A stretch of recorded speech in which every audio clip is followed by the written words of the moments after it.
Senhoras e senhores, boa tarde. Teremos agora a plenária com a elaboração das conclusões, indicação das boas práticas e fluxo de atendimento a serem adotadas no âmbito do enfrentamento às drogas. E para fazer a apresentação dos resultados dos trabalhos, convido o relator do Grupo A a dirigir-se aqui ao púlpito para fazer a sua apresentação.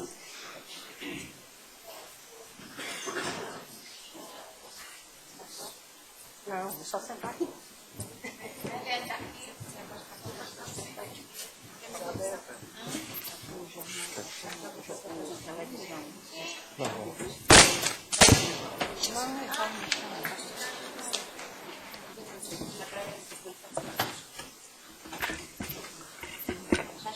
Pronto, já chamou?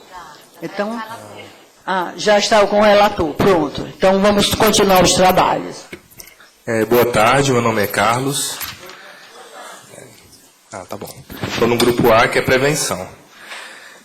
Qual seria a pergunta? Como se trabalhar a prevenção? Então, o primeiro ponto abordado. Educação e formação. Reformulação das práticas educacionais. Aulas de integração. Criança e adolescente. Observar a realidade local. Ações específicas para cada localidade. Saberes locais.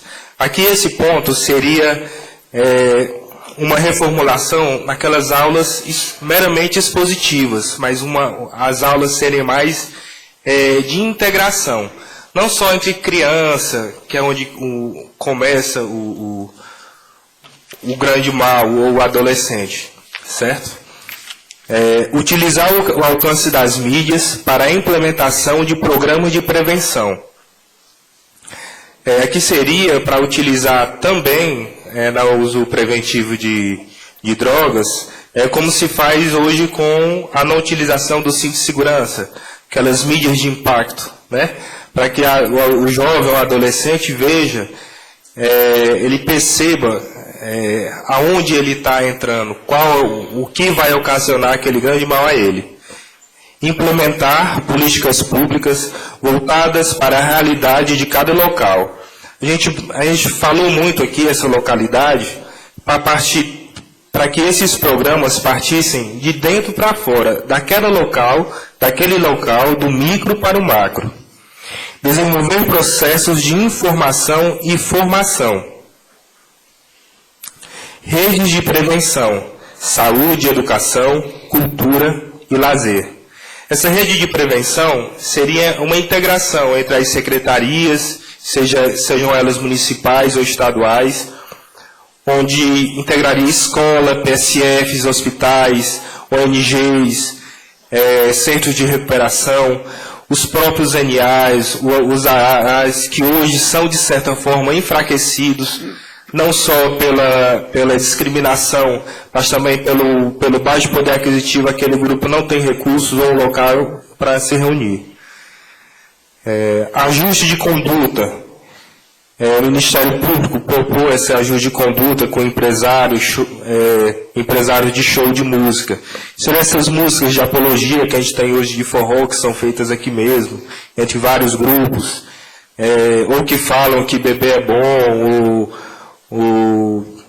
ele não fala assim abertamente dessas drogas que a sociedade mais afasta, mas ele traz muito que o jovem tem que beber para conquistar, ele tem que usar aquele álcool, se ele não beber, ele não vai conquistar aquela menina ou o rapaz, ou não vai fazer parte daquele grupo. Então seria um ajuste de conduta, não estamos falando aqui da volta de uma repressão, a volta dos militares, não. Certo? Seria um ajuste de conduta só. Acompanhamento dos alunos. Esse acompanhamento seria um acompanhamento multidisciplinar, né? Não só do professor, do educador, que a gente falou muito também do educador social, mas também do psicólogo, né? Fortalecimento do educador social, visitas sociais. Até um dos componentes do grupo trouxe um projeto de lei que já está em tramitação na Câmara Municipal, colega lá, para fortalecimento, já que esse profissional, ele não tem uma profissão, ele não é o profissional psicólogo, né? Como a colega falou, o profissional terapeuta, não. ele é um multiprofissional.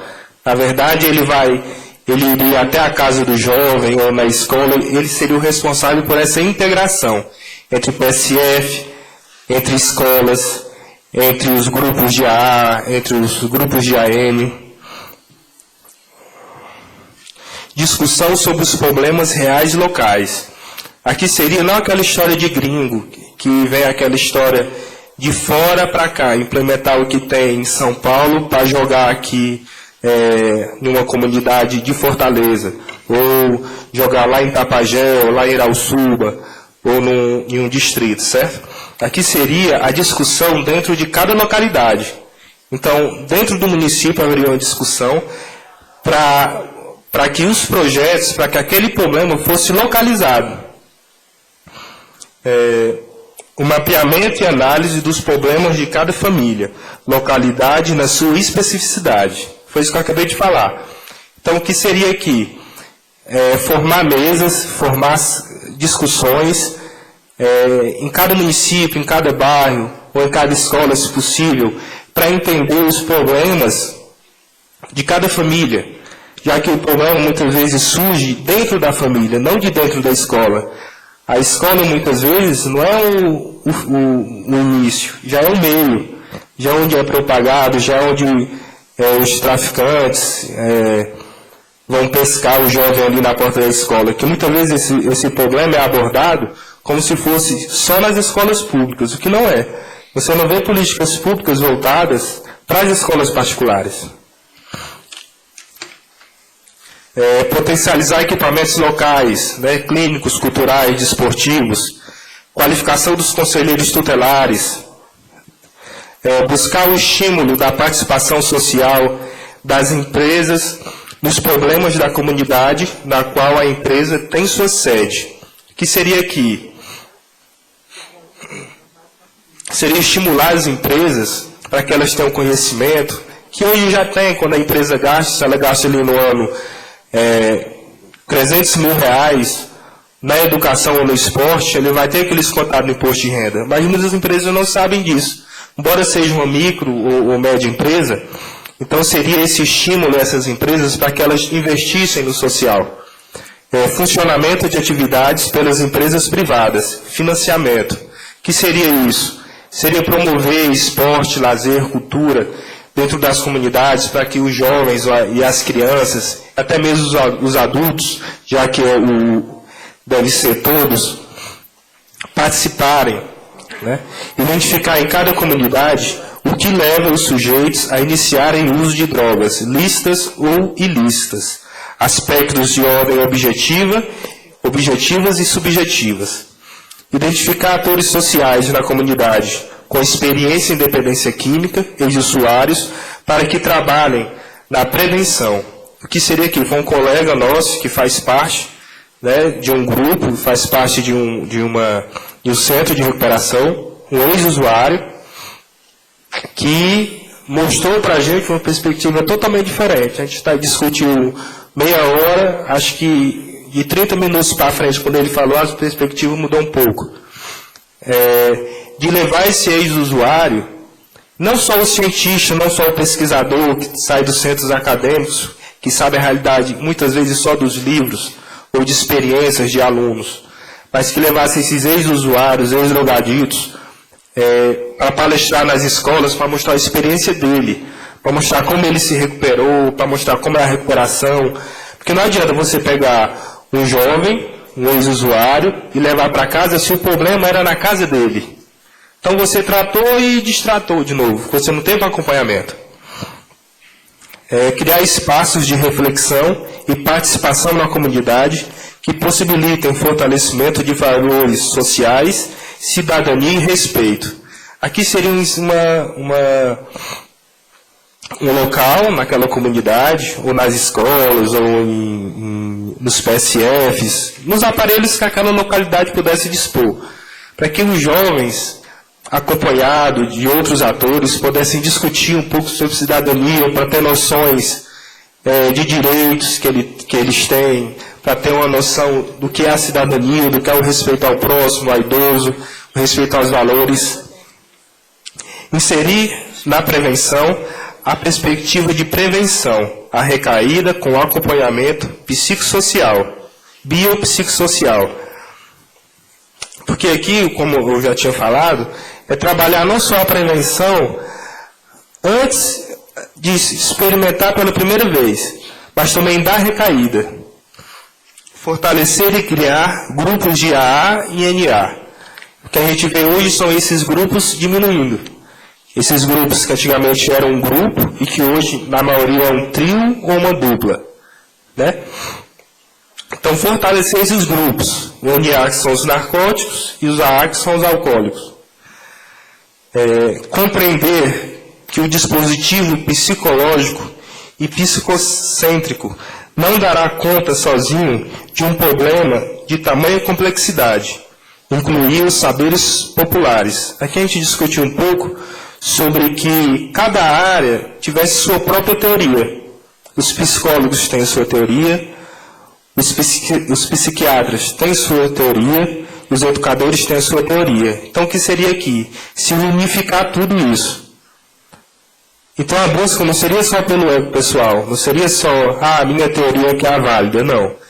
Era pegar todas essas teorias, formular em uma só e mesclar junto a eles os saberes populares. Criar estratégias de prevenção utilizando os saberes locais. Promover novos espaços de discussão para aprimorar as propostas aqui levantadas. Bem, como a gente estava no nosso primeiro encontro, é um grupo homogêneo, então qual seria a ideia?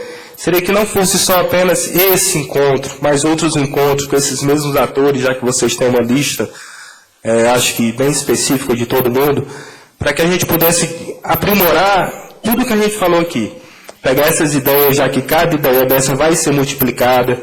No nosso grupo tínhamos, acho que Fortaleza inteiro está aqui bem representada, de escolas, de centro de recuperação, de igreja. Então, acho que novos encontros seriam bem válidos, porque aí a gente poderíamos ver a implementação do que foi discutido na comunidade, ou na escola, ou em casa mesmo.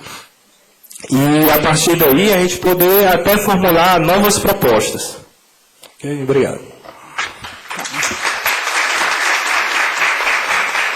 Obrigada. E em discussão, tem alguém que quer discutir sobre o assunto, sobre as propostas?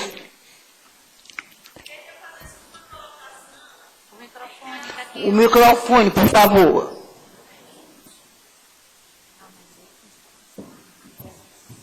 Acho que não está nem funcionando. Ah, tá.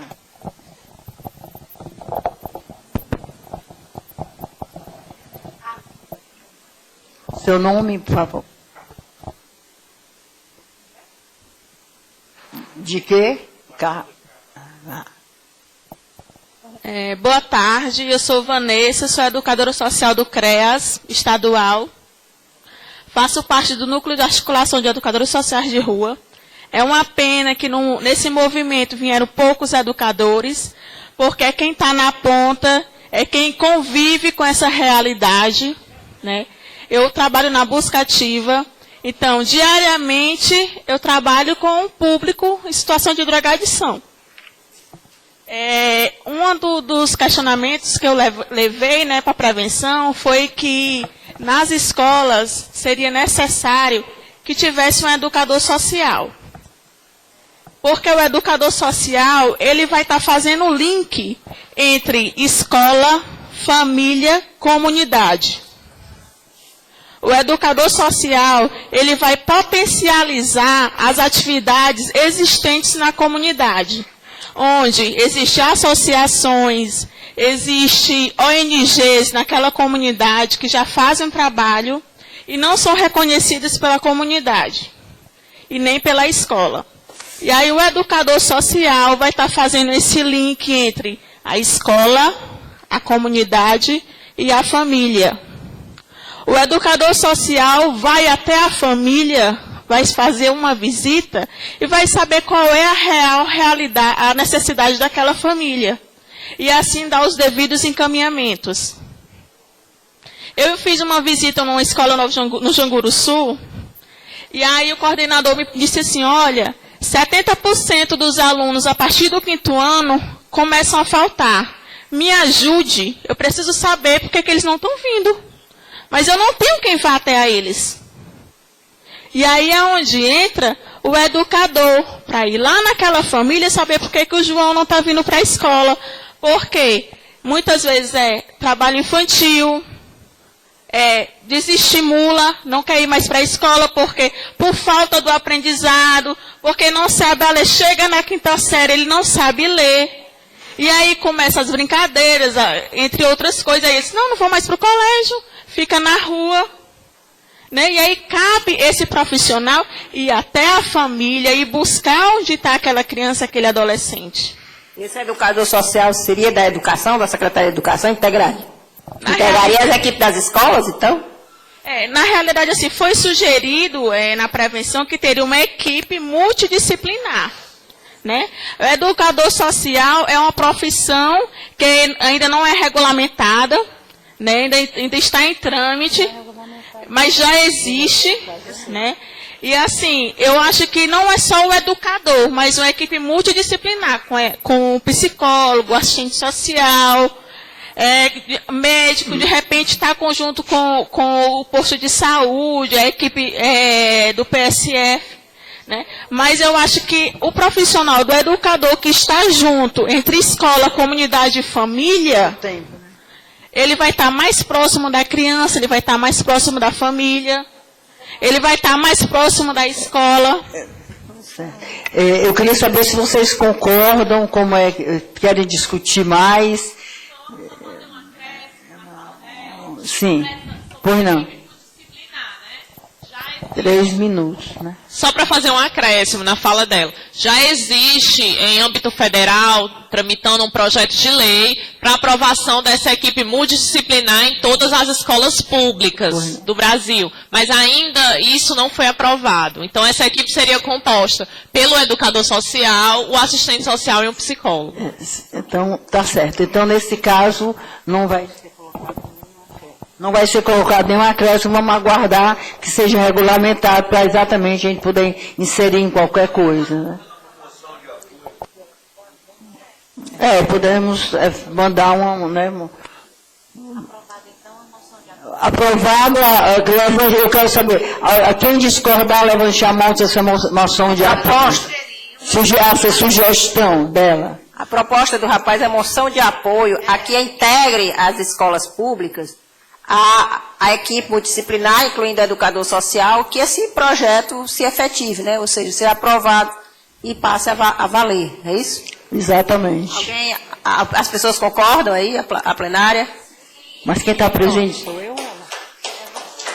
Sim, mas quem tem que... Agora, eu como presidente pergunto também. Concordam, né? Tá certo. O segundo ponto... Pois não. 3 minutos, né? Só lembrando que já existe o PSE, que é o Programa de Saúde na Escola. O problema é que existe, mas é para ser semelhante, é para estar fazendo esse trabalho. Só é importante ver se isso de fato, porque se o PSE está funcionando, aquilo da questão da fiscalização. Porque o PSE já existe, o Programa Saúde na Escola. E aí?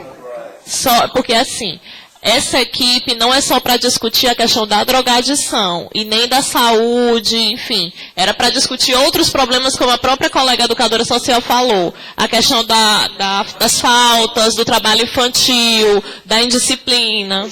Tem que saber se está funcionando. Mas isso aí está funcionando, doutora Marluce? Legalmente?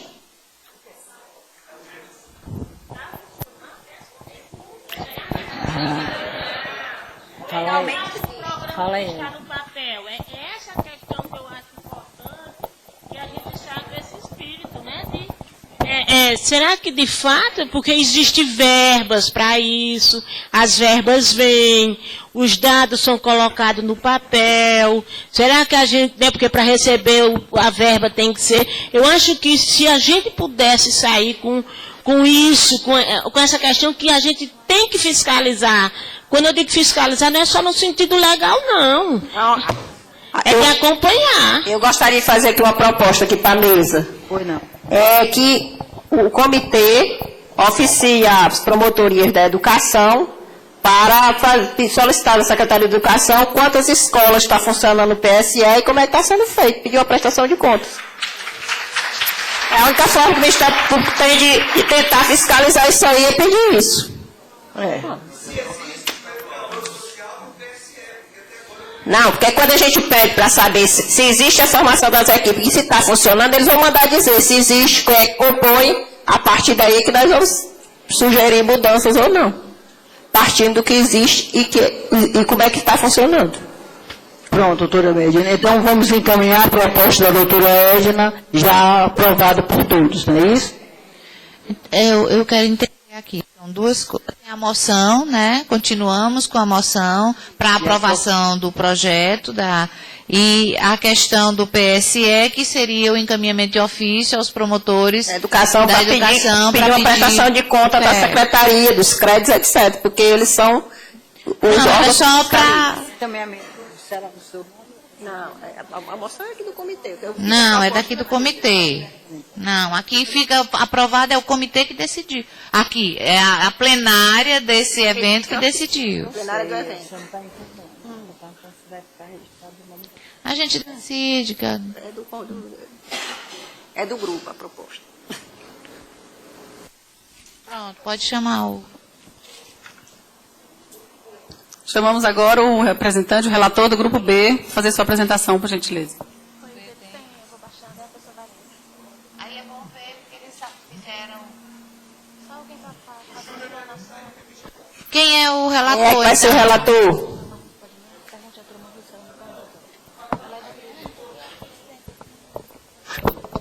Se o grupo B, então, o segundo grupo... É o grupo B, tratamento, né? Vamos chamar o grupo. Já chamou. Já está aqui? Pronto. Por favor, o seu nome é o nome da relatora do... Não, é o grupo B, né? Deixa ela se apresentar, ela fala. Bem, gente, boa tarde. O meu nome é Rosa. Eu sou... Rosa de quê, por favor? O nome Rosa completo, Maria Mesquita para que a gente Leite. possa colocar aqui. Rosa Maria Mesquita Leite. Quem foi o relator desse grupo? Ela que vai ser, porque o outro saiu. Não, mas quem foi o relator? Não. Na hora não teve nenhum relator? Não, ninguém decidiu. Então fica com você. A relatora. Então, quem tem que postar teu nome completo? Ah, tá. Rosa Maria Mesquita Leite. Cada ata que a menina está fazendo.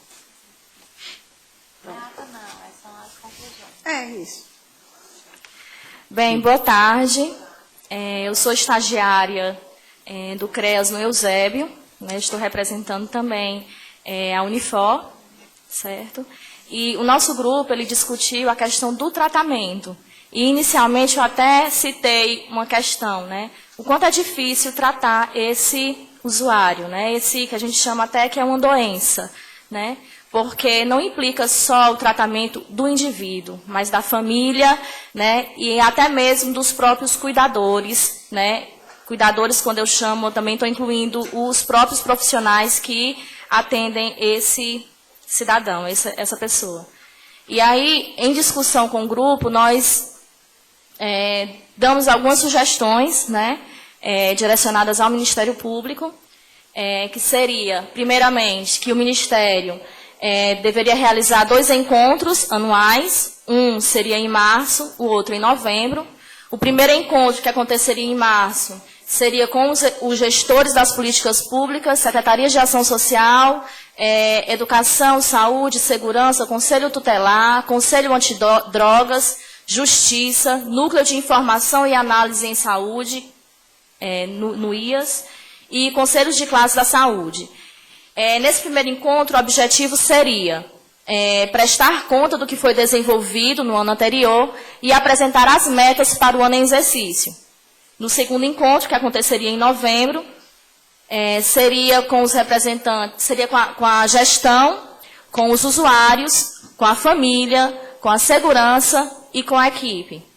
O objetivo seria avaliar de forma participativa os resultados alcançados. No nossa segunda sugestão seria construir um banco de dados no Ministério Público com todas as informações ligadas ao uso abusivo e problemático das drogas, contando com o apoio do NUIAS. Terceira sugestão seria propor que o Ministério Público celebre o termo de ajuste de conduta com a Prefeitura de Fortaleza para a efetivação da política sobre drogas, no que se refere à instalação da Secretaria, do Conselho e do Fundo Municipal de Política sobre Droga, tendo em vista que esses são critérios exigidos no Plano Nacional de Política sobre Drogas. Quarta, convocar e celebrar o termo de ajuste de conduta com todas as comunidades terapêuticas do Estado, para que se ajuste à legislação federal num prazo de 90 dias. Essa questão nós discutimos bastante, até porque no nosso grupo tinha muitos representantes de comunidades terapêuticas, né? A questão dessas, como essas comunidades estão funcionando, né? E fazer uma fiscalização, mas não fiscalização, isso até levou umas questões meio polêmicas. Não a fiscalização no intuito de fechar essas instituições, até porque elas iniciaram essa ajuda, né, essa terapêutica, e não com o objetivo de fechá-las, mas de ajudá-las, né, ajudá-las a cumprir o papel dela da melhor maneira, da melhor forma possível, né? Ou seja, fazendo com que esses profissionais sejam capacitados, né, melhoria na infraestrutura, ou seja, fazer com que elas funcionem da melhor forma possível e dentro da lei, certo? A quinta proposta seria celebrar o termo de ajuste de conduta com o governo do Estado, a fim deste efetivar a política pública sobre drogas, em especial no que tange a Coordenadoria Estadual e Fundo Estadual de Política sobre Droga. Sexta proposta, solicitar junto à Assembleia Legislativa do Estado do Ceará a reedição atualizada do catálogo do Pacto pela Vida e sua devida distribuição em escolas, postos de saúde e outros equipamentos da rede pública. Outra questão que nós levantamos foi esse catálogo constando todas as comunidades terapêuticas e como a família poderia chegar até a elas, não só das comunidades, mas de todas as instituições que cuidam desses usuários e que poderia ajudar de alguma forma usuário, famílias e quem mais pudesse, né? E nossa sétima proposta seria efetivar a fiscalização junto a todas as comunidades terapêuticas do Estado do Ceará. Eu gostaria de complementar, assim, foram propostas, né? Eu sei que leva-se um tempo, né, até que essas propostas sejam realmente efetivadas. Talvez seja até um sonho da gente, né, propor bastante coisas para serem realizadas, que a gente sabe que não é tão simples, tão fácil. Mas, assim, é um problema muito grave e que não só o Ministério, mas todos nós, comunidades, profissionais, estejamos engajados para ajudar ao jovem usuário, à família e trazer alguma esperança para eles. Porque a gente que convive de perto, eu no CREAS, o meu amigo lá, o Eusébio, que trabalha no CRAS, a gente vê o quanto essas famílias sofrem. Né? E assim, o quanto elas precisam de ajuda. Então, assim, as comunidades terapêuticas estão de parabéns pelo trabalho que elas realizam. Né? A gente não pode negar, né, o papel delas, até porque elas que iniciaram isso aí, né? Então a gente não pode simplesmente fechá-las, mas ajudá-las. Né? E obrigada pela... Obrigada. Bem, em discussão, vocês têm alguma coisa a acrescentar em discussão? Pois não. Porque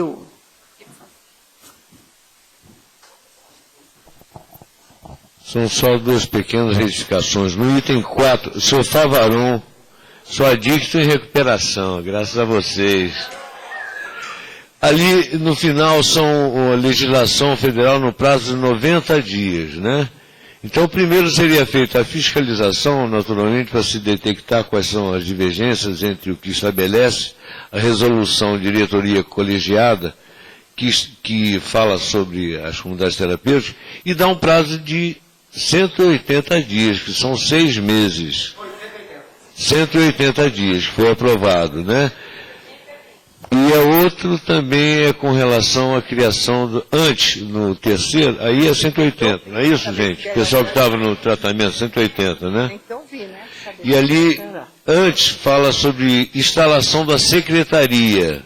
Não é secretaria, seria coordenadoria. Nós falamos, inclusive, que secretaria seria mais um cabide de emprego. Não, é coordenadoria. Uma coordenadoria intersetorial, justamente a nossa proposta, né? Nós falamos agora em intersetorial e interdisciplinar. Justamente para tirar os armários, os compartimentos, né? O pessoal quer ser dono do negócio. De minha parte é só isso. Certo. Não, está ali no conselho, olha. Do conselho e do fundo. Ah, conselho, isso aí é municipal, né? Perdão, foi também. Nós falamos sobre a efetivação do CEPOD, que é o Conselho Estadual de Políticas sobre Drogas. Então tem que acrescentar, não é isso? Acrescentar. Certo. Conselho Estadual de Política sobre Drogas. Está ali, acrescentou. Alguém da comissão tem algum reparo a fazer aí ou concorda com essas alterações? Mas me diga... Não, é só para perguntar aí. Ah, tá. Não, eu queria só fazer um adendo. Ana, sou da comunidade terapêutica Luz e Vida. É que nós colocamos ali sobre a fiscalização, mas não tivemos o cuidado de colocar que as comunidades que existem, que estão fazendo um trabalho sério, têm que ser amparadas, mas não foi colocado no papel. Nós falamos, mas não se foi colocado no documento. E eu acho que é importante que a gente faça essa colocação, né? Que nós sejamos amparados, cuidados, né? E que haja todo um cuidado. Nós estamos entendendo bem. É porque dá a impressão de que está sendo uma caça às bruxas, né? Como se as comunidades terapêuticas, terapêuticas não estivessem no contexto contribuindo, fiscalizar apenas. Mas a gente sabe que precisa de todo um aparato, de toda uma contribuição para que essas comunidades funcionem bem. Agora, como seria essa fiscalização? É isso que você quer dizer? Não é em relação à fiscalização, em absoluto. É o apoio que essas comunidades devem receber. Então, você quer colocar mais isso, ali? Tem que ser colocado. Foi discutido isso. Tem que submeter, então, qual é a sua proposta? Isso. Efetivar a fiscalização. Está escrito assim.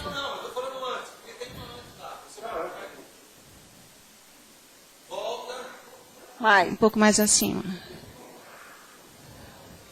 Olha ali, ó. O item 4. Convocar e celebrar certificados de conduta com todas as comunidades terapêuticas do Estado para que se ajustem à legislação federal no prazo de 180 dias. Isso foi firmar que seria a fiscalização. Isso. Só que aí, o que foi colocado lá foi que não é só a fiscalização, mas é compreender que as comunidades precisam de capacitação. Exatamente. Infraestrutura para que possam se adequar a pedido deles. Exatamente. Isso. Então é para complementar, porque o relator que saiu e a pessoa que chegou, então, é você, né? Aí foi você que fez o relato. Mas é importante que fique documentado. Pois não. Então vamos submeter vocês concordam, né? Que foi realmente essa alteração. É o item 4, não é isso a alteração? Vocês devem propor a redação. É no item 4 a alteração? É no item 7. É do último item. Ah, tá aí,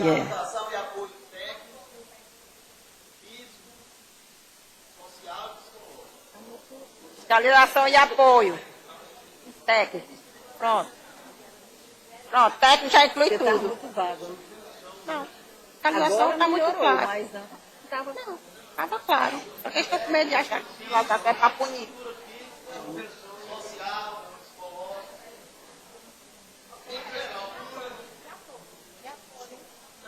efetivar. Eu acho que fica interessante, se vocês me permitem, colocar apoio técnico e apoio de formação dos profissionais. Eu gostaria acho que é de mais- pedir a palavra aqui à mesa. O apoio técnico pode ser outro item, se vocês quiserem. Não precisa ficar necessariamente outra fiscalização, não. Se vocês que acharam que fica mais claro, pode criar um outro item dizendo que deve se fomentar apoio técnico, assessoria, etc. Eu acho que é do jeito que está aí... Mas tá bom. É só para Porque tá falando da complementar. fiscalização, pelo menos eu tenho um procedimento que é sobre as comunidades terapêuticas, né?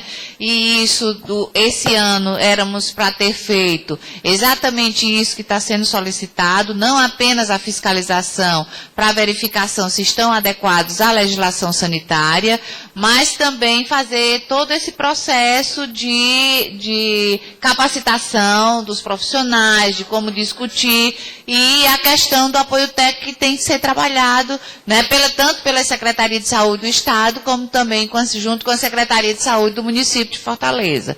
Eu acho que isso aí engloba tudo que a gente precisa. Isso. Obrigada. A percepção que eu tenho é que quando se fala de tratamento de comunidade terapêutica, se esquece de que a reinserção social já está lá. Então eu não posso só falar de saúde, eu preciso falar de educação, eu preciso falar de cursos técnicos, para que esse que lá está em tratamento, quando sair, possa ter condições de se reinserir. Se eu vou fazer fiscalização e eu vou ajudar de alguma forma, também a infraestrutura, também a Secretaria de Educação precisa estar junto dessa fiscalização de alguma maneira para poder dar condições para aquele. Deu um exemplo.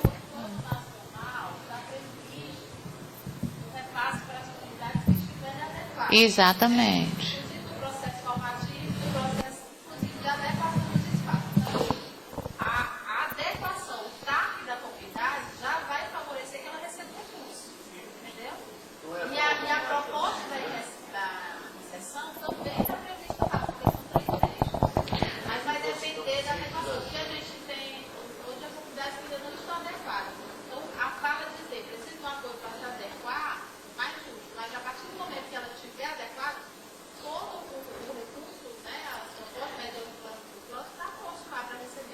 E a contratualização, minha gente, só pode haver por parte do poder público na medida em que essas comunidades terapêuticas estejam efetivamente de acordo com a lei. Né? O poder público não pode estar conveniando. Quando a gente fala aqui, porque é uma caça às bruxas, às comunidades terapêuticas, nós temos inúmeras reclamações em relação a determinadas comunidades terapêuticas. Nós temos comunidades terapêuticas na clandestinidade, e vocês sabem disso. Né? Então, a gente tem que ter esse papel, nós que estamos trabalhando aqui, aquele que estiver na clandestinidade também, ele tem que se apresentar para se adequar. Não é? Porque senão vai ficar sempre aquela pecha de que a comunidade terapêutica é um órgão que estaria à margem, né, desse processo. E a gente reconhece, né, que tem a necessidade de ter, mas que ela esteja regulamentada da forma como a lei prevê. Porque o Ministério Público não pode estar trabalhando com aquilo que está à margem da lei. É na ilegalidade. Não, mas eu acho que o questionamento aqui não é a respeito da fiscalização. Sim. Legalizado, se legalizado. Sim. Mas isso já foi aprovado. Sim, mas quando fala da fiscalização, a gente tem que fazer essa fiscalização para eu saber. Não é a comunidade terapêutica que vai dizer, eu estou legalizada e tal. Não, tem que ter o órgão de fiscalização para aferir se efetivamente ela está cumprindo aquilo que a legislação prevê. E o Ministério, nesse caso, é que vai fazer essa fiscalização. Exatamente. Tá? Ou não está de acordo com a lei. Então, eu acho que o questionamento era só essa questão, esse ponto, né? Esse apoio técnico e essa formação dos profissionais, que a gente sabe que do ponto de vista prático não acontece. E aí, o que a gente está reivindicando é justamente isso. Nós não estamos questionando a questão da fiscalização, é só que esse aparato seja de fato colocado na prática. Não, isso nós já temos, inclusive, um formato, né, Michele, de um evento para fazer exatamente isso, né? Nós estamos fazendo, não que eu vá fazer fiscalização em todas as comunidades, quem vai fazer isso, o papel da vigilância sanitária, fazer esse papel, e depois a vigilância sanitária dizendo que está ok, nós vamos fazer exatamente, que seria a proposta nossa desde o início do ano que nós começamos esse ano e não tivemos a oportunidade efetivamente de construir, foi exatamente fazer o prazo para adequação e fazer exatamente essa capacitação que você está falando. Quer dizer, todo esse processo que a gente quer de compreensão do que seja, né, na realidade, até para a sociedade como um todo, que é a comunidade terapêutica. Pronto. Então... Me perdoe aqui, me parece que não ficou aí bastante claro que nós destacamos lá a questão infraestrutural. Nós não temos comunidades que atendam crianças e adolescentes e nem mulheres. Então, quando a gente falou em termos de ajuste com o governo do Estado do Ceará, mais acima, por favor, justamente eu acho que deveria ficar um pouco mais claro a questão do subvenção social para a infraestrutura, para poder se adequar. Nós não podemos atender o ECA porque não temos condições, não temos estrutura adequada. E também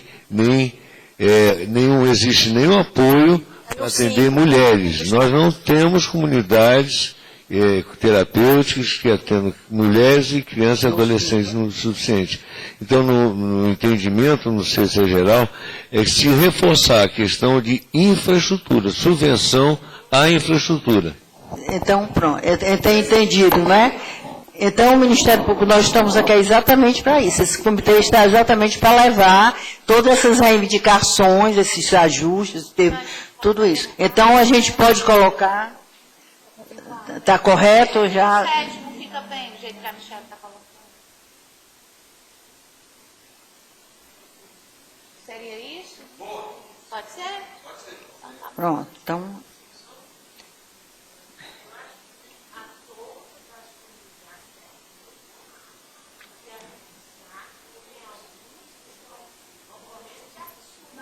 Mas, ocorrendo o quê? Fiscalização... A fiscalização tem que ser a todas mesmo. Vai fiscalizar uma e outra não?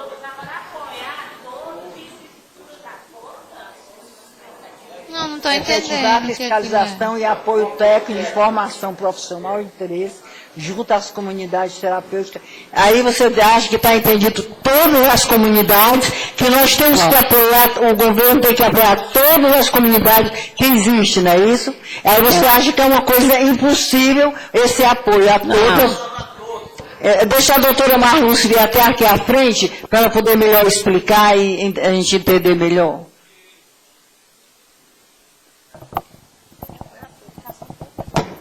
São poucas? São pouquíssimas.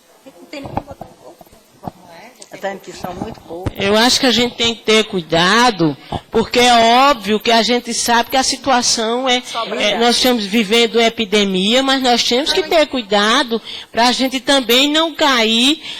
Vamos atender a tudo, toda a comunidade está aberta, porque a população está desesperada. Inclusive, a população está desesperada pela ausência do Estado. Porque senão a gente vai pensar que tratamento para dependência química é só comunidade terapêutica, e não é. Então eu acho que se a gente fica colocando que há todas as comunidades terapêuticas, tem gente abrindo casa, não tem ninguém da equipe técnica e simplesmente diz que é uma comunidade terapêutica, né? Nós temos que ter esse cuidado. Eu acho que poderia ficar aí. Fiscalizar a todos, como já está lá, e viabilizar a concessão de apoio técnico, de formação profissional e infraestrutura às comunidades terapêuticas que estejam de acordo com a legislação vigente no país. E aí tá. Excelente a colocação da doutora Marlúcia. Eu acho que não sai. Tá certo. Agora está correto. A questão simples para mim é a seguinte: a maioria das nossas comunidades terapêuticas não estão adequadas à legislação. Aí o ponto é, como é, para mim eu fiscalizo, elas não estão. E aí eu faço o quê? Como é que eu ajudo? Como é que eu tenho um parâmetro para colocar um apoio técnico, uma formação profissional, se eu tenho que dizer para ela, você tem que ter o profissional, o quarto bonitinho, tem que ter o playground para o ECA, mas eu não tenho isso. Se eu não tenho isso, tem um vácuo entre aquilo que eu estou propondo lá, eu fiscalizo, as comunidades não têm como se adequar a isso, aí eu digo, só vou dar apoio técnico se você estiver de acordo. Como é que eu faço isso? Então, para mim, nós temos que conseguir chegar num consenso de como é que eu vou ter um parâmetro para dar apoio técnico, profissional e infraestrutura para comunidades terapêuticas. Quais seriam essas? Já tem uma proposta aí, gente, com prazo de 180 dias para elas se adequarem.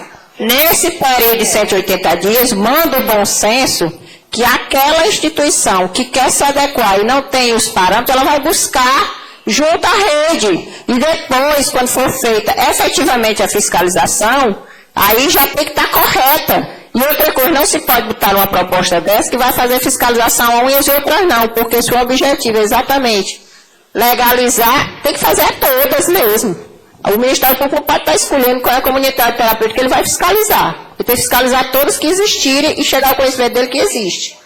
Agora, a questão do apoio técnico, a questão da legalização é uma coisa que vocês já pediram e conseguiram ali em 180 dias. A questão do apoio técnico é mais para qualificar o pessoal das comunidades que efetivamente já estão legalizadas. Até porque para a gente conseguir verba pública para fazer capacitação tem que estar legalizado. Não tem 6 meses para se legalizar? O primeiro passo é esse. Aí vocês buscam ajuda no CRES, na Defensoria, no Ministério Público, e todo mundo vai tentar ajudar. Eu acho, né? Porque com os LPI foi feito assim, na questão do idoso. Pronto, pode falar com a palavra. Boa tarde, eu me chamo Hudson, eu também trabalho numa comunidade terapêutica, e a gente tem uma clínica aqui funcionando um pouco mais de 3 anos aqui no município aqui da região metropolitana, né? E houve uma grande dificuldade para se organizar, não só estruturalmente, dentro da comunidade, de seguir pelo menos aquilo que a Anvisa sugere, né, a questão da higienização e tal, como também nessa parte de documentação.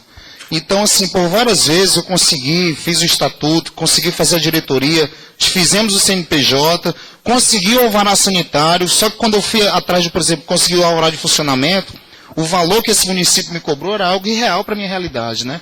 Até mesmo porque eu estou num espaço grande, né? Um sítio de certa forma grande. E aí eu queria saber se o Ministério Público, eu não sei se pode entrar nessa lista, se haveria também um apoio junto aos municípios para viabilizar e facilitar não só essas taxas, por exemplo, nós temos aí o título de utilidade pública, né? O Conselho Municipal de Assistência Social, e os alvarás também, porque na verdade eles cobram um valor, pelo menos no município que eu estou, um tanto quanto irreal para a nossa realidade. Quer falar? Não, gente. Não tem nada para Não, acabou? Não. Olha, se a gente for falar só sobre comunidades terapêuticas, a gente não vai sair daqui hoje. Né? Nós temos que ter a compreensão, né, de que as comunidades terapêuticas, elas têm que estar legalizadas. Você só pode botar um negócio se você tiver condições de colocar.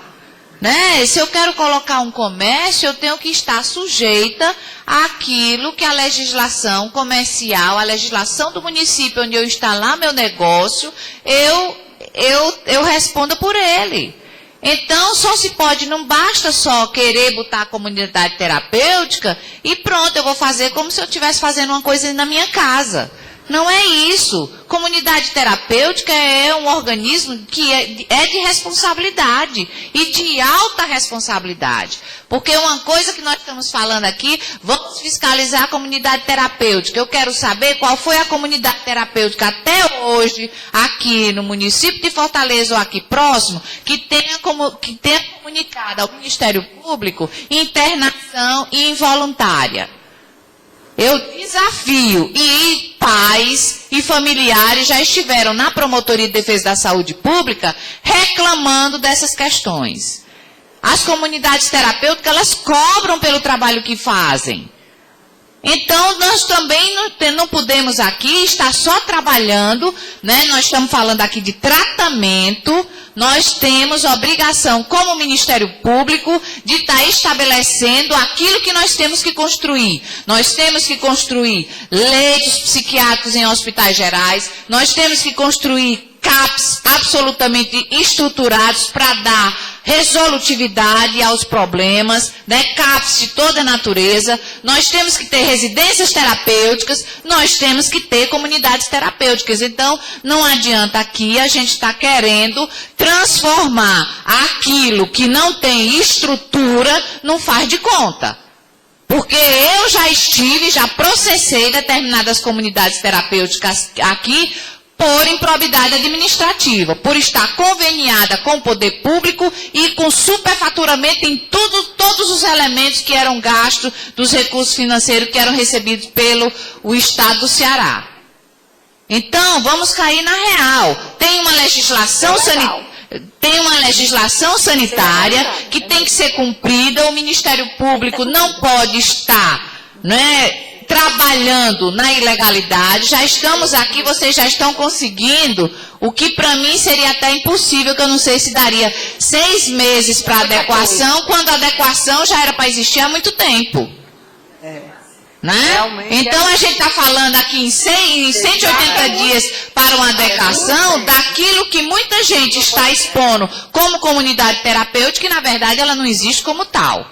E estamos recebendo reclamações e várias reclamações, como a doutora Marluce disse, que aqui a gente não vai estar dizendo aonde foi, nem o quem foi, e nem quem foi que reclamou. Mas hoje mesmo, ali no pátio, eu recebi reclamações de comunidade terapêutica. Né? E foi o familiar que veio reclamar. Então, vamos fazer a coisa com bom senso, dentro da legalidade, porque o Ministério Público não pode estar fazendo ajuste de conduta fora das termos da legalidade. Né? E aquela comunidade que quer se estabelecer, ela tem que efetivamente se adequar. E olhe, que a RDC era 202, 220, né? 101, né? Realmente vocês jamais iriam se estabelecer. Com a RDC 29, pelo amor de Deus, se não puder cumprir a RDC 29, então não adianta nem existir. Não adianta nem permanecer. Né? Eu acho que aqui o que a gente já apanhou, esse apanhado que a gente fez, né, já é o suficiente. Eu fiquei até triste, porque muitas coisas eu pensava que ia se querer mais CAPS, mais residência terapêutica, consultório de rua, enfim, uma série de coisas na questão do tratamento. E aí ficou-se muito mais na questão das comunidades terapêuticas.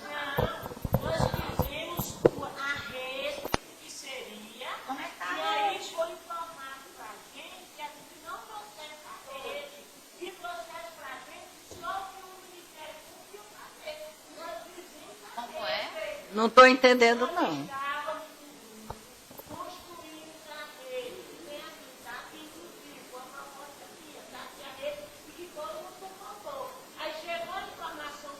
Mas chegou informação de quem? Porque só quem pode dar informação, eu, a Isabel, o pessoal que faz parte. Mas só quem pode dar informação é o comitê, não é?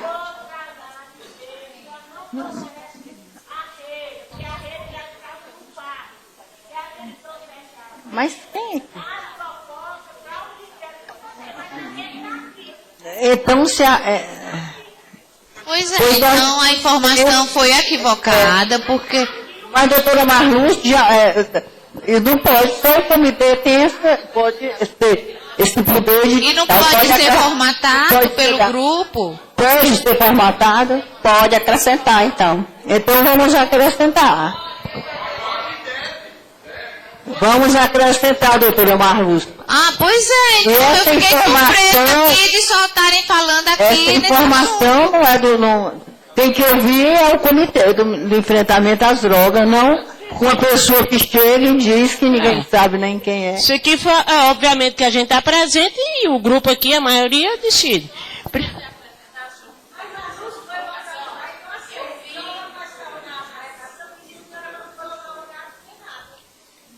Mas eu posso apresentar.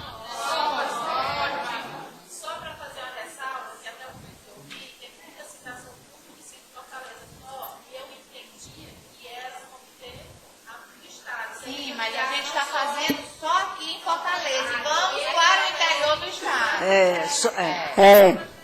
É todo o estado do Ceará esse comitê.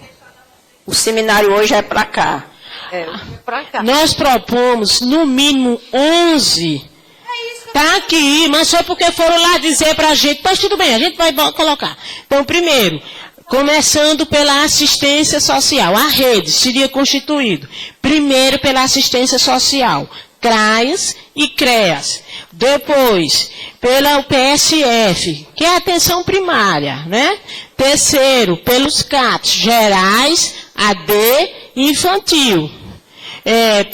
No caso de Fortaleza, o Hospital de Elo de Vida, a comunidade terapêutica, a unidade psiquiátrica em hospital geral, os consultórios de ruas, o acompanhamento familiar, o acompanhamento para atenção à família, estimular os grupos de autoajuda, o ambulatório, né?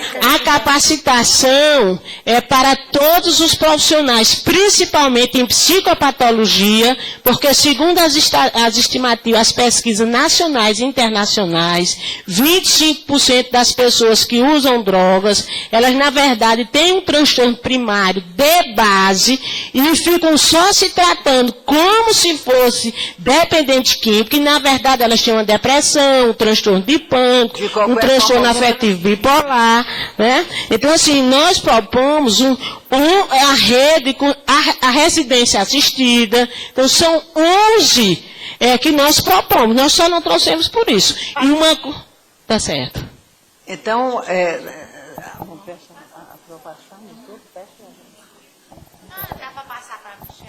então vamos passar aí dessa... Que é melhor. Porque se ela for escrever lento, é mais fácil. Já que foi proposta do grupo. Então, essa proposta foi feita pelo grupo e que vai ser acrescentado porque essa informação não procede de forma alguma. Tudo que vocês tiverem alguma dúvida, vocês têm que procurar o comitê. Não é isso? Não qualquer pessoa que não tenha a informação correta para dar. Mal entendido. Foi um mal entendido, né? Acredito, né? Meu nome é Nelson, não me apresentei outra vez. Eu entendo que eu preciso fazer uma ressalva àquilo que foi colocado na minha fala, né? Eu não sou absolutamente contra fiscalizar nada que esteja fora da lei, não. Muito pelo contrário. A gente chama, pode deixar. Eu quero que toda a comunidade terapêutica se adeque àquilo que a lei determina. É o correto, é o que precisa ser feito. O que eu comentei lá, e eu entendo que nós precisamos tratar com carinho e com cuidado, é o seguinte: comunidade terapêutica nasceu num contexto de igreja que sempre cuidou dos menos validos, os leprosos, os miseráveis, os desgraçados e por aí vai. Então quem começou cuidando de dependente químico foi a igreja católica. E a igreja evangélica entrou no bojo da coisa. Eu sou fruto de comunidade terapêutica. Eu estou limpo das drogas há 7 dias e 24 anos. Porque eu encontrei um lugar chamado Casa de Recuperação Nova Vida. Minha mãe me tirou lá de um hospital psiquiátrico, tido como distúrbio e tal, psicótico, e me levou para uma casa de recuperação em Curitiba. E eu fiquei nessa casa de recuperação 9 meses. Minha mãe mandava meio salário mínimo para essa casa de recuperação, tirado de uma máquina de costura. E fazia biscoito na casa do meu avô para levar para essa casa de recuperação.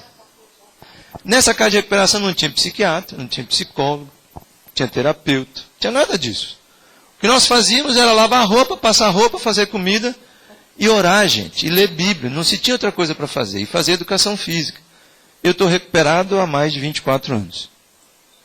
Muitos dos que passaram por comunidade terapêutica tiveram muitas recaídas.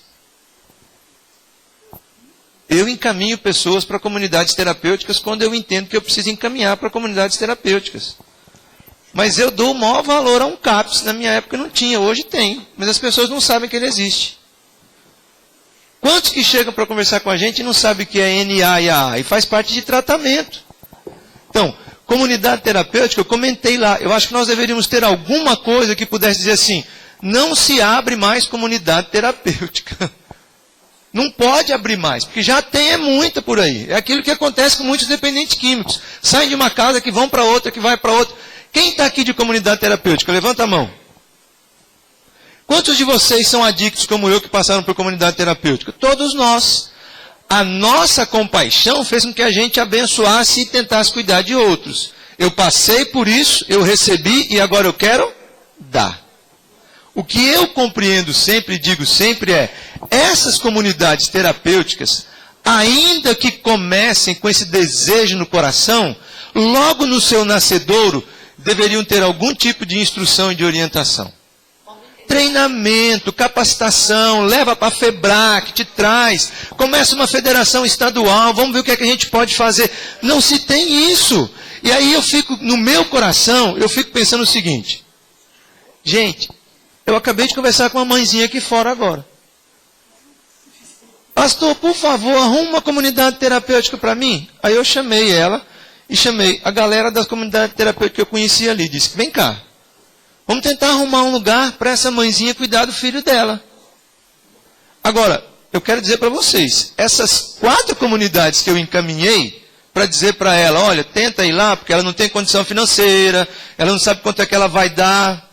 Elas vão precisar de 180 dias, gente, para poder se adequar. Elas querem se adequar. Agora, elas também precisam de ajudas e de orientação do que é que tem que ser feito. Nem elas sabem muitas vezes o que é que tem que ser feito. Né? Então, gente, muito obrigado. Desculpa aí. Bom, gente, a doutora Eliane saiu momentaneamente, me deixou aqui na presidência dos trabalhos. Aí, inserido isso aí, que está inserido, a gente pode fechar a questão do tratamento. Ok? Podemos. Então, podemos ir para o... podemos ir para o terceiro ponto. Quem é o relator do terceiro ponto? Reinserção social ou segurança? Reinserção. Com a palavra, senhor.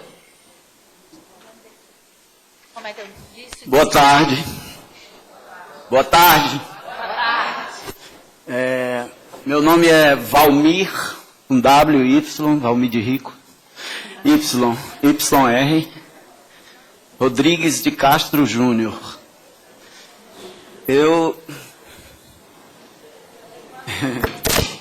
É engraçado, né? Eu acho que convém me apresentar aqui como adicto em recuperação. Eu sou adicto em recuperação, sou filho de... Meu pai morreu como general do Exército, minha mãe era dona de casa, tinha 15 irmãos. Fui criado numa época em que se define hoje como ditadura militar, que eu prefiro chamar de regime militar. Uma época em que eu apanhei muito de palmatória, me ajoelhei em caroço de milho, de feijão, mas não deu jeito no meu comportamento. Eu entrei no colégio militar, aos 10 anos de idade eu cheirei quelene, e aos 11 comecei a fumar, a beber, experimentei todas as drogas inaláveis, injetáveis, aspiráveis, todas que estavam ao meu alcance. Essas que não chegavam aqui eu não cheguei a experimentar. Fui expulso do colégio militar com 17 anos, e dei muito desgosto à minha família, meus pais, e tive que me internar com 51 anos de idade. Bem, eu vejo aqui, na hora que nós formamos o grupo lá, nós estamos falando de dependência química, e que nós, nos grupos que trabalham os 12 passos, a programação de 12 passos, chamamos de adicção. E lá, 4 de 38 pessoas tinham ouvido falar em adicção. E os 3 que sabiam o que era, éramos nós que somos adictos em recuperação. Então eu queria deixar aqui claro que a adicção é um transtorno comportamental causado pela vontade própria, pelo livre-arbítrio, e que me faz deixar aflorar os meus defeitos de caráter quando do uso de qualquer substância química ou não. Porque nós temos várias adicções comportamentais, como gula, compra, conheço dependentes de sexo, de amor, de relacionamento, e até de crime de morte. Tem gente que é viciada em matar e partilha isso nos grupos. E vejo que nessas ações para um programa de reinserção dos adictos, eu vejo a necessidade de informação, em primeiro lugar, viu, doutora? Em primeiro lugar, a necessidade de informação, conscientização e divulgação do que é adicção. Da doença e da problemática que nós estamos discutindo aqui. Da realidade atual também, né? Que é álcool, é drogas, e nós vemos aí a Copa do Mundo. Informação. Primeiro, certo? Em segundo lugar, a capacitação dos gestores, dos profissionais e dos profissionais correlacionados. Nós sabemos, nos grupos de 12 passos, que a recuperação só se consegue através da partilha. Essa partilha é feita em grupos, que eu chamo de grupos espirituais, formados em círculos em que a pessoa, através da identificação e da empatia, se esvazia do problema ou das vitórias que tem, e isso me leva a ser uma pessoa mais leve, com facilidade de captar melhor as dificuldades, as provações e tentações da vida.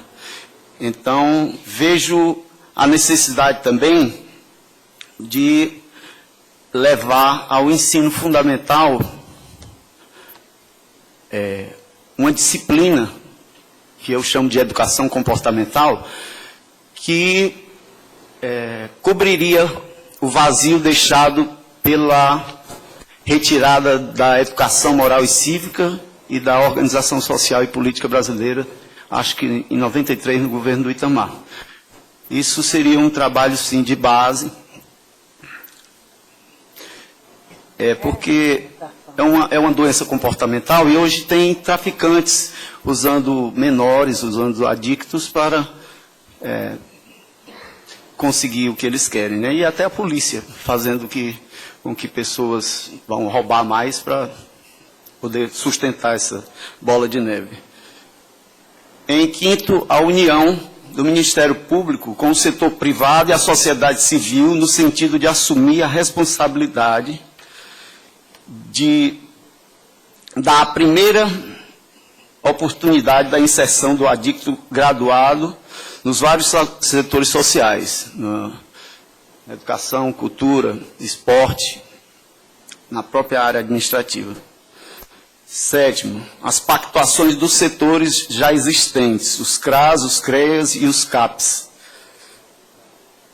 E oitavo, a criação de espaços, que já foi falado aqui, para mulheres, crianças, menores, adictos, e inserir idosos, pessoas que estão na rua também pelo uso de drogas.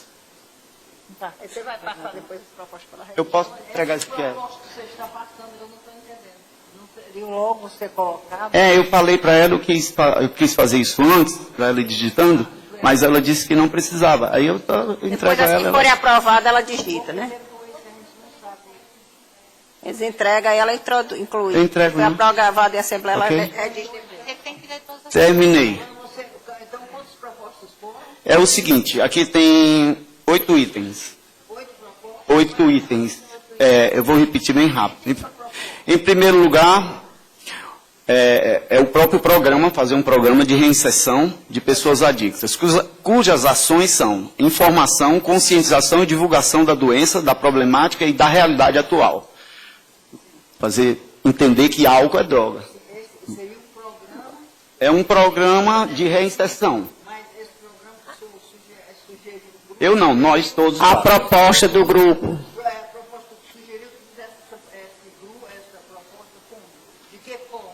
Está lá redigido, que ele falou.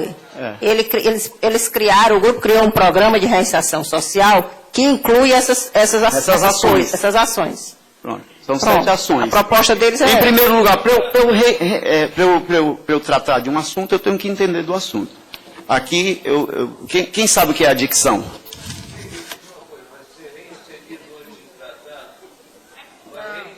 Reinserção. Eu peguei aonde você me testou. Você me entregou o doente, eu estou colocando ele na sociedade. Quando eu entrei na sociedade, eu tive medo. Eu me recuperei nas clínicas. Por quê? Porque a sociedade tem uma patologia que já é dela. Eu, para entrar na sociedade, eu tenho que me conhecer. Eu sou corpo, alma e espírito. Eu tenho que entender um pouco de psicologia, um pouco de filosofia, um pouco de teologia, para ocupar um cargo, para estar falando aqui para as pessoas. Está correto. Depois de tratar dessa... O meu item aqui é reinserção. Então o senhor pode terminar só para explicar aqui o cidadão que os grupos foram divididos. Prevenção, tratamento, reinserção. A reinserção se pressupõe que é depois do tratamento. Então ele está fazendo as propostas de reinserção, ou seja, daquelas pessoas adictas que já foram tratadas. E que vão para a tem que sociedade. voltar para a sociedade.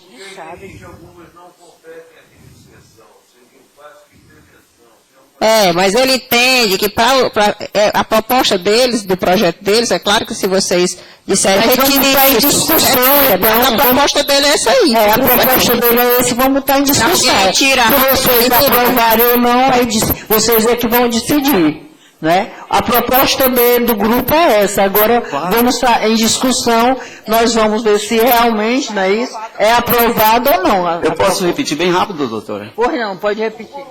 Em primeiro lugar, informar, conscientizar e divulgar a doença. Nos grupos de 12 passos, nós temos uma tradição, a 12ª, que fala sobre o anonimato. Hoje não tem mais sentido o anonimato. Isso foi criado em 1935.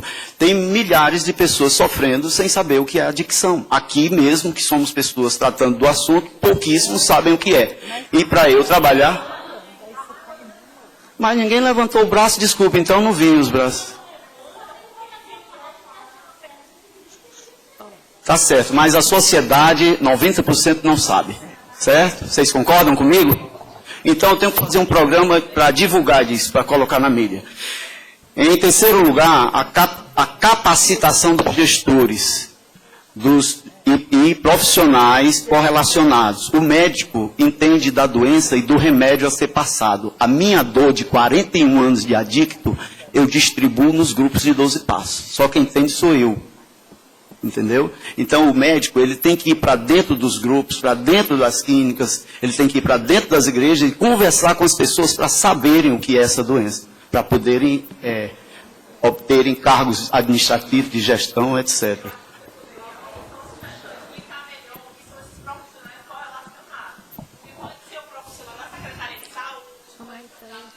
Todas as pessoas que não conhecem a adicção, que não conhecem a doença. O assunto é reinserção. Continua dizendo.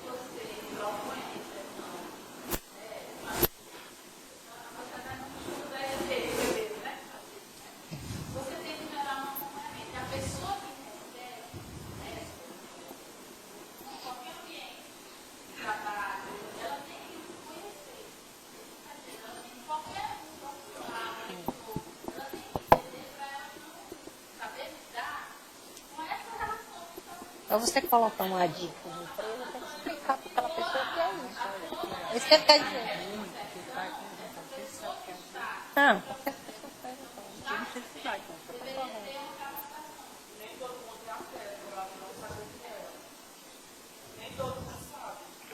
É isso que eu estou falando. Eu estou vendo daqui, eu estou vendo quem sabe e quem não sabe.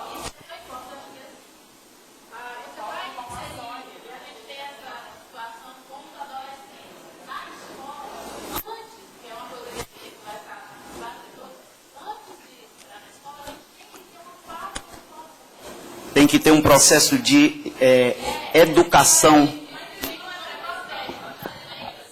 Para receber o adicto, ele quis dizer que para você reinserir o adicto, quem vai receber esse adicto da comunidade, ele tem que ser preparado. Ele tem que saber. Você não pode chegar com um garoto que você quer colocar. Ele está saindo de um tratamento. Vai colocar, por exemplo, uma empresa. Aquela empresa, ela tem que ser treinada para receber aquela pessoa. É isso que ele quis colocar. A questão da reinserção, ela pressupõe um preparo, um estudo. Eu vou explicar e vou ser bem claro agora. O adicto... Valmir. Certo, eu vou deixar bem claro agora. Quando eu saí, eu fui para minha casa. E minha mãe se tornou, através dos anos, uma codependente, que é uma doença fatal também, a codependência. É uma adicção comportamental. Então, ela disse, toma só uma cervejinha, um champanhezinho no Natal, não faz mal. Você entendeu? Ela nunca pode dizer isso para ninguém, para nenhum de nós. Ninguém pode dizer isso para uma pessoa. Não pode existir uma propaganda de devassa na televisão. Devia ser proibido. Não pode a Copa do Mundo estar financiando bebida dentro dos estádios, porque bebida é droga. Eu acho não. Isso aí foi discutido. Quer dizer, é uma opinião da gente, nossa, né? Lá. Em quinto, a união do Ministério Público, o setor privado e sociedade civil no sentido de assumir a responsabilidade pela inserção, aí já vai o sexto, a inserção da primeira oportunidade de emprego ao adicto graduado. O graduado é um adicto que passou 6 meses na clínica e está apto a ir para a sociedade. Nas artes, na cultura, no esporte, seja lá onde for. As pactuações já dos setores já existentes, os CAPs, CREAS e CAPs. Os CRAS, CREAS e CAPs. E criações de espaços, como já foi citado no item anterior, para crianças, mulheres e adictos, e acrescentar os idosos, né, que também, mas já isso já é tratado paralelamente. Muito obrigado. Bem, agora em discussão, alguém quer discutir sobre a matéria, ou tem alguma coisa, acrescentar, alguma falta acrescentar? Então está aprovado, não é isso? Está aprovado.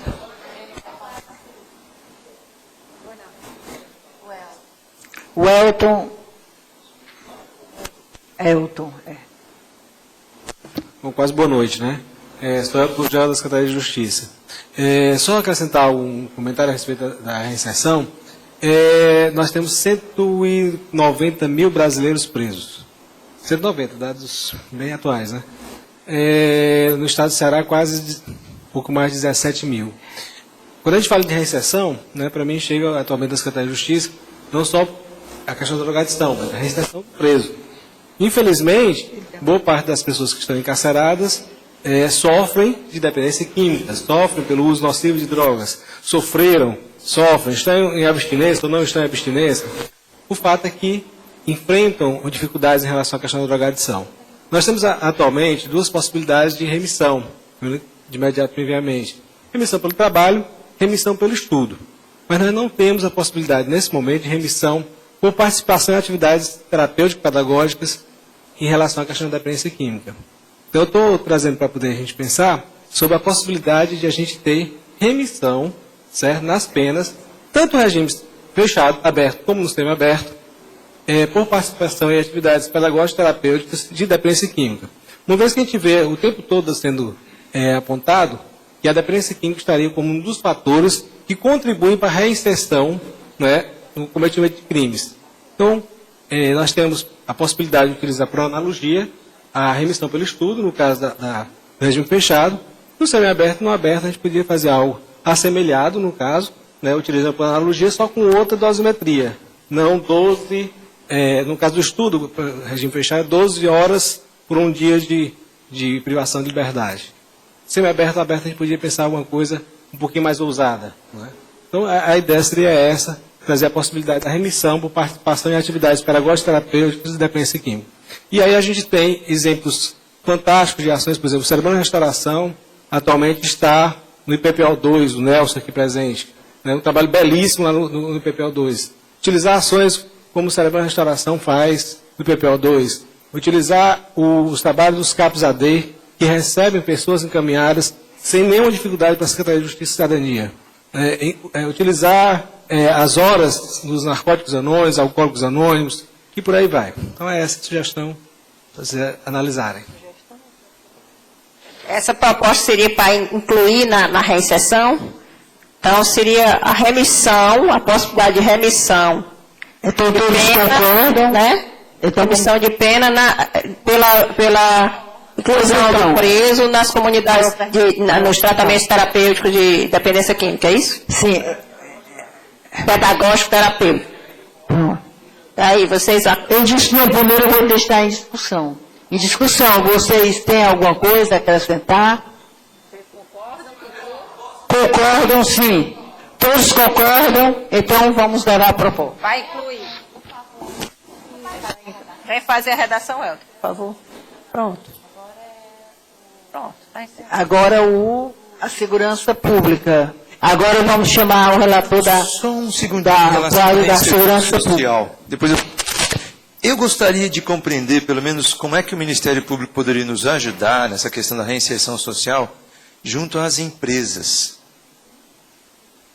A Associação de Jovens Empresários do Estado do Ceará lançou agora, há pouquíssimo tempo, um projeto de prevenção, tratamento dentro de empresas no Estado do Ceará.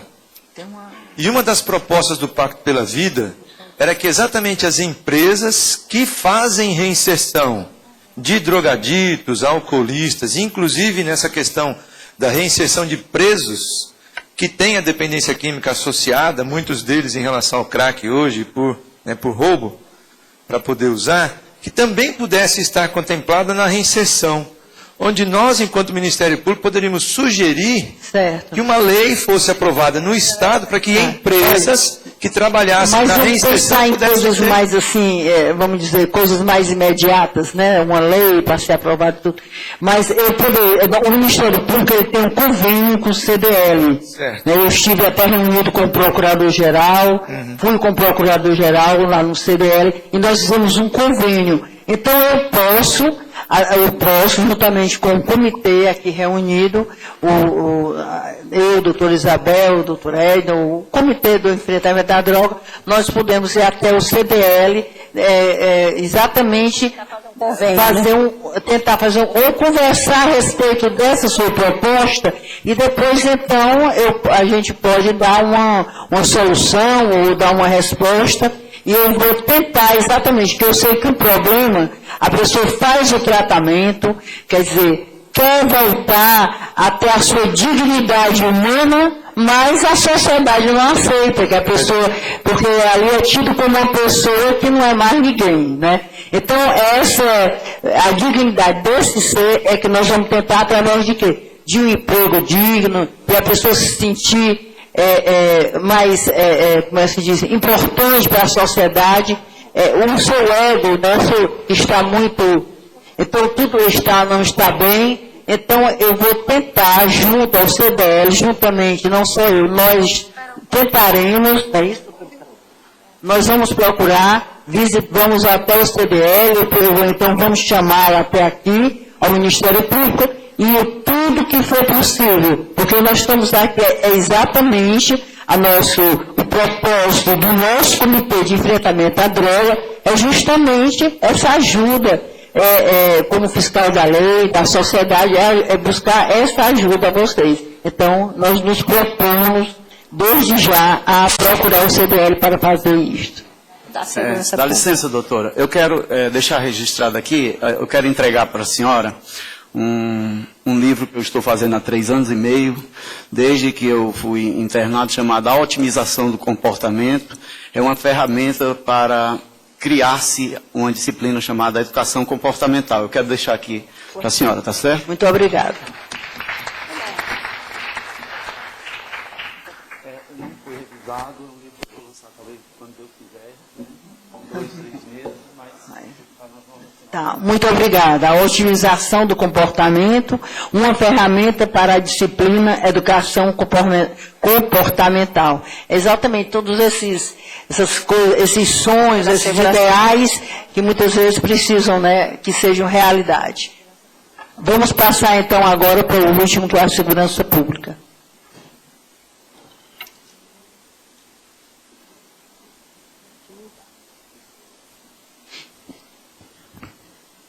Boa tarde a todos. Meu nome é Francisco Rogério Ferreira Salles. Sou policial militar. Sou da cidade de Canindé. Vim aqui interessado na questão, né, na temática. E nós ficamos, o grupo D, com a segurança pública, né?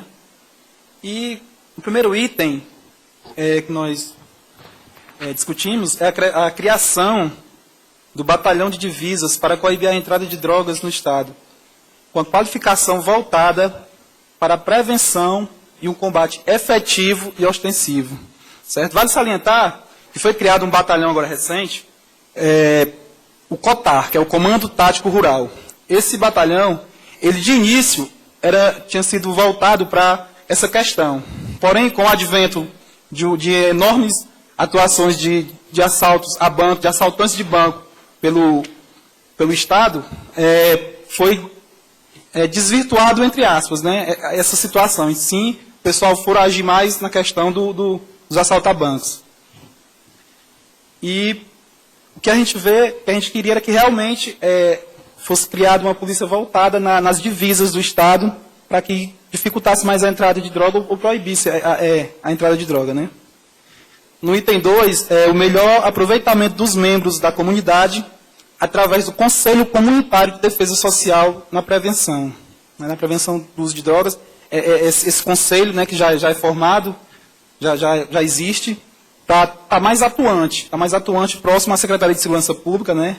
Não pegando, não sendo aquele X9 chamado, mas aquele pessoal que tem mais contato com a sociedade, automaticamente ele sabe também quem que está traficando, alguma coisa dessa natureza, passando, não diretamente, e sim indiretamente com o pessoal da segurança pública, né? Tendo todo o devido cuidado, claro e evidentemente, né?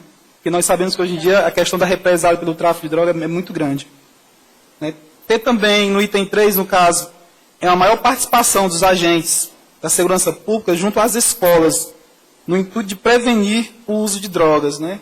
Nós todos sabemos a questão do que o traficante ele visa muito. Hoje em dia as escolas, né, as crianças, esse pessoal mais novo, esse pessoal que ainda não tem ainda um senso moral formado, um discernimento, né? E que eles procuram muito esse pessoal. São muito vulneráveis também. Outra coisa também, outro item também é a criação do Disque Denúncia, né? Que realmente funcionasse, né? Um Disque Denúncia com sigilo total de informações, né? Não um 190, porque poderiam levantar, não, mas já existe 190 que você... Mas também não é tão sigiloso, porque fica lá o número do seu telefone, né? Fica, né? Geralmente quando vai dar informação, é pedido uma série de coisas, uma série de informações da pessoa, justamente por conta também da questão dos trotes, né? Esse tipo de coisa. No item 5, o maior investimento em campanhas promovidas pela Secretaria de Segurança Pública. No item 6, uma criação de comandos permanentes em áreas de risco, policiais que estejam diuturnamente em locais onde o tráfico, entre aspas, manda, né? Onde reina a lei do silêncio, que as pessoas não dizem realmente. Né? E isso é exemplo do que acontece no Rio de Janeiro, a questão das UPPs, né? Esse tipo de coisa. Um setor de inteligência mais equipado, mais ativo, né? E uma tecnologia bem mais avançada, tecnologia bem melhor no combate ao tráfico de drogas. Eu queria até pedir desculpas aqui, permissão para mim, eu coloquei 2 itens aqui, eu vou colocar, depois vai a discussão. Tem um determinado ditado, acho que todos aqui já ouviram, que é assim, em casa de ferreiro, espeto de pau. Né? A gente fala muito da questão da droga, a polícia militar prevenindo, combatendo, né? É a questão da droga, do uso de droga. Mas sabemos também, nós, que existe dentro das próprias corporações militares, do próprio Corpo Bombeiro, da própria Polícia Militar, Polícia Civil, né? Secretaria de Justiça com agentes penitenciários, o uso de droga também. Né? Muitos dos nossos profissionais, hoje em dia, são dependentes químicos, tanto da droga quanto do álcool. Né? E a gente queria também, eu queria frisar essa situação aqui, claro e evidentemente, né, o último item, mas com tudo isso que nós falamos aqui, que nós discutimos, com o apoio total e pleno do Ministério Público, né? Aos próprios policiais militares que estão na linha de frente, que estão tentando combater. Né? E era isso. Obrigado. Muito obrigada. Então, aprovo, todos aprovam, né? Em discussão, tem alguém para discutir? Aprovado, então, né? Passa para ela lá, pá.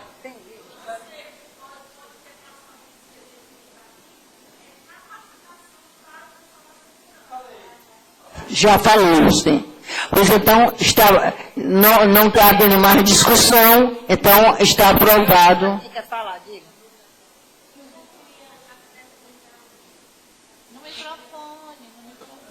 Microfone.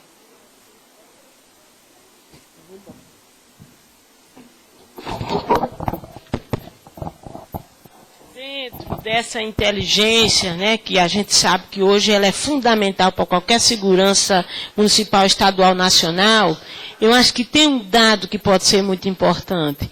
É o dado epidemiológico da saúde correlacionado ao uso abusivo de drogas, que aqui são dois específicos: o homicídio e o acidente de trânsito. Eu acho que o Ministério Público precisa criar uma comissão de especialistas com duas áreas, a área da segurança e a área da saúde, para se desdobrar sobre esses dados que existem no NUAS, que é um setor que a gente só tem elogiado, a Secretaria Estadual, que trabalha com eficiência, para olhar esses números. O segundo causa de morte é homicídio. Nós temos que ver isso, porque se for feita essas análises dos homicídios e dos acidentes de trânsito, se for criada uma comissão especializada para olhar sobre isso, vai trazer os holofotes para essa questão. Assim como também fazer o levantamento das emergências. A gente fala que o IJF está gastando milhões, que o HGF está gastando milhões por causa de acidente de trânsito e por causa dos acidentes, das mortes. É como se a gente estivesse falando de uma outra situação que fosse apartada dessa questão. Então, e não é. Então a gente tem que juntar o estudo dos especialistas das emergências, que são milhões que nós estamos gastando, o estudo da segurança, fazer essa comissão né? E pegar os dados dos homicídios e acidentes de trânsito e olhar para isso com 3 olhares. O olhar da repercussão da morte. Essa semana eu atendi 10 pessoas. Todas elas que tiveram seus parentes assassinados. Então a gente tem N repercussão. N repercussão. Precisa chamar as emergências, que estão gastando milhões, não só na internação, que depois tem depois passa meses na recuperação, na fisioterapia, chamar a emergência, chamar a segurança e chamar o pessoal da Secretaria do Estado que está operando esses dados. Para, a partir daí, fazer um estudo e propor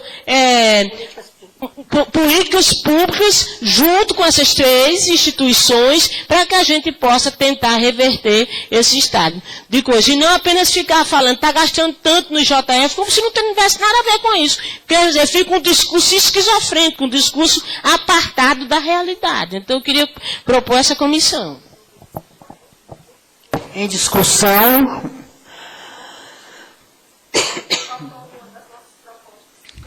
Sim, mas antes de fazer a outra proposta, eu quero logo colocar em discussão a proposta da doutora Marluce. Em discussão, está aprovada. Tá, pronto. Agora a outra proposta está faltando. É a questão da capacitação, em um maior investimento no PROERD, no DIPRE e no próprio programa Ronda do Quarteirão. Melhor capacitação desses profissionais. Sim, em discussão, está aprovada.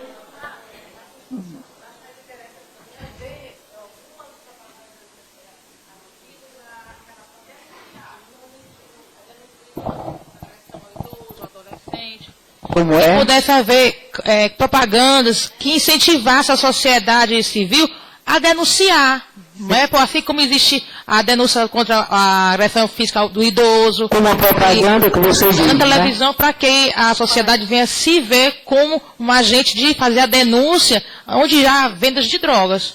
Porque isso aí vai ajudar com certeza a segurança pública a tomar as medidas cabíveis. Em discussão, a proposta dela, Todos aprovam? Pronto, aprovado também.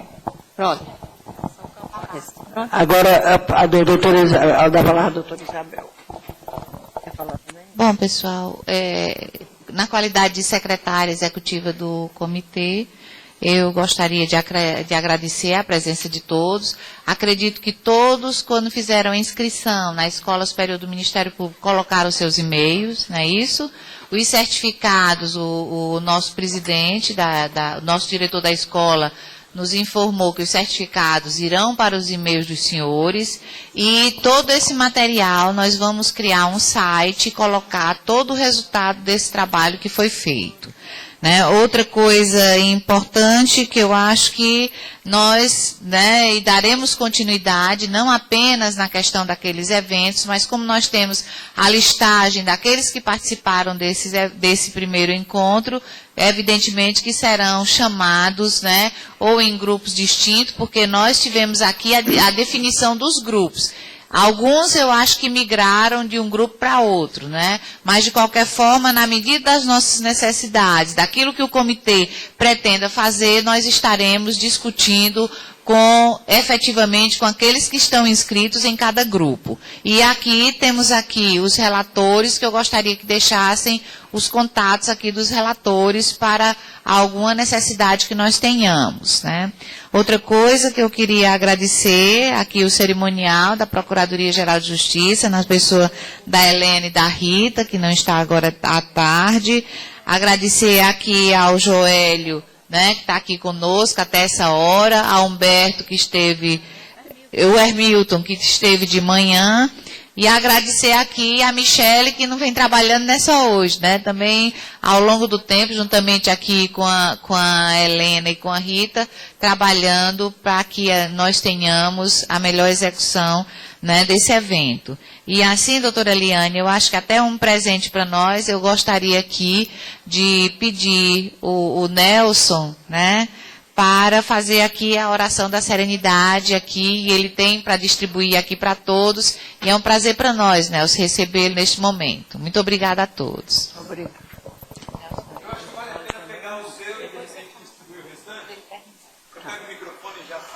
Pois não, está aqui o microfone. Vai, vão passando aí. Para você. Esses três. Ok? Essa oração, chamada de oração da serenidade, foi feita por um pastor luterano, como está aí na íntegra, em 1912. Como todo bom pastor luterano, ele fazia o seu sermão completo, no final escrevia sua oração, e um dos membros da igreja pediu que essa oração fosse dada a ele para que ele pudesse distribuir em cartões de Natal. 1935, 23 anos depois, o fundador do AA descobriu essa oração. E nas reuniões de alcoólatras anônimos, o famoso tio Bill usava sempre a oração do Pai Nosso para iniciar a reunião e terminava com alguma oração que às vezes ele fazia ou outras vezes ele pesquisava em alguns escritos dos santos do passado. Ele usou muito Francisco de Assis, fazendo a oração que encerrava aqueles momentos de reunião. Por quê? Porque o Bill sempre entendeu que os 12 passos, as 12 tradições e os 12 conceitos de alcoólatras anônimos são uma caminhada espiritual de restauração. Então ele entendia que tinha que começar com uma oração e terminar com uma oração. E de repente ele viu essa oração num obituário evangélico, no jornal da época, e deu um clique nele e disse: rapaz, está aqui a oração que eu sempre gostaria de ter feito no final das nossas reuniões. E ele passou a adotar essa oração. E em toda reunião de AA, NA e jogadores compulsivos anônimos que você vai, essa oração é feita. E os institutos religiosos dizem que a primeira oração que é mais feita no mundo todo ainda hoje é a oração do Pai Nosso. E a segunda oração é a oração da serenidade. Então eu gostaria de pedir, se você puder e quiser, ficar de pé. Queremos encerrar esse momento na presença de Deus de maneira muito graciosa. Talvez fique mais fácil assim, eu posso ler e você pode repetir comigo, tá bom? Pode ser assim? Então vamos lá, cada um de nós repetindo aquilo que eu disser, bem pausadamente, pensando naquilo que estamos falando. Deus, conceda-me a serenidade conceda-me a serenidade para aceitar aquilo que não posso mudar, para aceitar aquilo que não posso mudar, a coragem para mudar o que me for possível, a coragem para mudar o que foi possível e a sabedoria e a sabedoria para saber discernir entre as duas, para saber discernir entre as duas, vivendo um dia de cada vez, vivendo um dia de cada vez, apreciando um momento de cada vez, apreciando o momento de cada vez, recebendo as dificuldades recebendo as dificuldades como um caminho para a paz, para o caminho pela paz, aceitando este mundo aceitando este mundo cheio de pecados, cheio de pecados, como ele é, como ele é, assim como fez Jesus, assim como fez Jesus, e não como gostaria que ele fosse, e não como gostaria que ele fosse, confiando que o Senhor confiando que o Senhor fará tudo dar certo, para tudo dar certo, se eu se eu me entregar à sua vontade, se eu entregar a sua vontade, pois assim poderei ser assim poderei ser razoavelmente feliz nesta vida razoavelmente feliz nesta vida e supremamente feliz ao seu lado na outra. e supremamente feliz ao seu lado na outra. Amém. Amém. Amém. Obrigado. Eu quero, antes de encerrar, agradecer a presença de todos e dizer que nós não temos ainda o Comitê de Enfrentamento às Drogas, não tem ainda um local definido aqui na Procuradoria, mas eu disponibilizei, porque tudo que eu faço é com muito amor, com muita dedicação, eu disponibilizei, por enquanto, o meu gabinete é no primeiro andar, está lá escrito o meu nome, Eliane Alves Nobre, Vice-Procuradora-Geral de Justiça, e eu estarei lá para alguma necessidade, algumas perguntas, algumas indagações, e eu fiquei muito feliz. Eu acho que o nosso objetivo, o objetivo do Comitê de Enfrentamento às Drogas está começando a ser atingido, e fiquei muito feliz e agradeço a todos vocês de coração, e vamos para frente, né? Muito obrigada.